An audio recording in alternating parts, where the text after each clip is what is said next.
Here's another good error. This one was probably the most frustrating for me, just a blank white screen. How do you even Google or search for that to try and find a solution? Well, it turns out this blank white screen is the white screen of death. This can be caused many times by a plugin, or it may be caused by a theme. To solve this, what you want to do is disable all of your plugins, verify that the problem has gone away, and then enable them one by one until the problem comes back. Your theme, if that's causing the problem, you want to switch to a different theme. Maybe 2015, 2012, one of those 20 themes, because those are the ones that come with WordPress and they're least likely to have a problem. So you just need to narrow down which one is the problem, and hopefully you can get into the WordPress admin to go ahead and turn off plugins or to switch themes. But if you can't, I'll walk you through here how to do this through the hosting control panel instead. So in the hosting control panel, you want to click on File Manager, then go into the WP Content folder, and then go into the Plugins folder first. So in here, there's going to be a list of folders, and each folder corresponds to one plugin. So there's a folder for each plugin. What you want to do is just go to the first plugin, click on it, click Rename, and then what I do is just add the word off to the end of the folder name. So by renaming one of these folders, what it's going to do is disable the plugin. So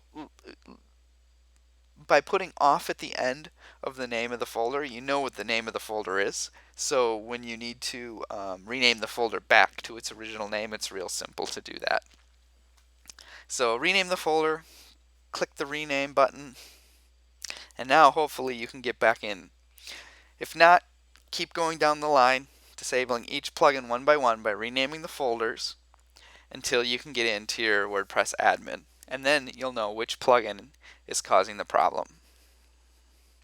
So if it was a plugin, you can go ahead and re-enable every other plugin except for the one that's causing the problem. But then if there's any updates to that plugin, upgrade it to the latest version. Make sure WordPress is running the latest version, so run any updates there. Make sure that your theme is updated to the latest version. And upgrade all the other plugins to the latest version as well. Hopefully all of the upgrading will cause the plugin to work. Hopefully there'll be a bug fix for you so you can reactivate the plugin and hopefully the error will not come back. If it does, disable the plugin again and then check the plugin creator's website for more information. A lot of times when an error happens, someone else has probably already reported it and they will probably have a solution for you, or at least acknowledgement that they know about it and they're working on it. If you don't see anything from the plugin creator, it's time to reach out to them and ask them for assistance. Most are super helpful, I've always found, and you can usually provide them with a username and password. They'll hop into your site, see what's going on, and probably offer a temporary fix, or at least let you know when they will have a fix. Sometimes you can't get a hold of the plugin creator though. You know, a lot of these plugins are free, so people abandon projects and you're just kind of out of luck. So at that point you have to think, is this plugin essential?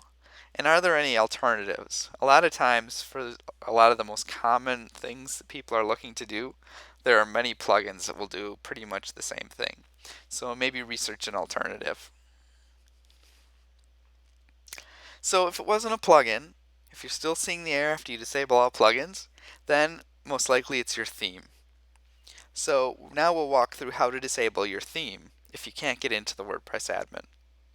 So first click on the File Manager, then go again to WP Content, and this time go into Themes. So here, each theme will have its own folder. Find your theme that your site's running, click on it, and then click Rename. And again, we're going to just put the word off at the end of the folder name, because by renaming the folder, that's going to disable the theme and it's going to default back to a different theme. So go ahead and click Rename. And now here we go. We see we're getting the one of the 20, this is maybe 2014, I'm not exactly sure offhand, but we're getting one of the other themes, but at least the site's coming up now. So in this case, we would know that it was the theme that was the problem. So if it was a theme, you want to upgrade your theme to the latest version. Hopefully that'll include a bug fix that'll solve the problem.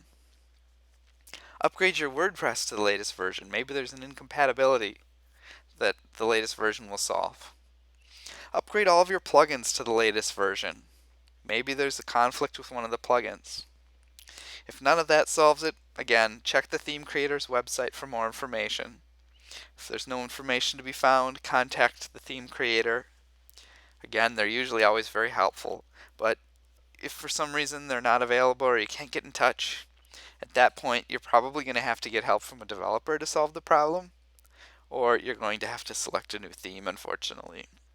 I've never really seen it get to that point of having to select a new theme. Usually the theme creators are very helpful and most things can be solved that way.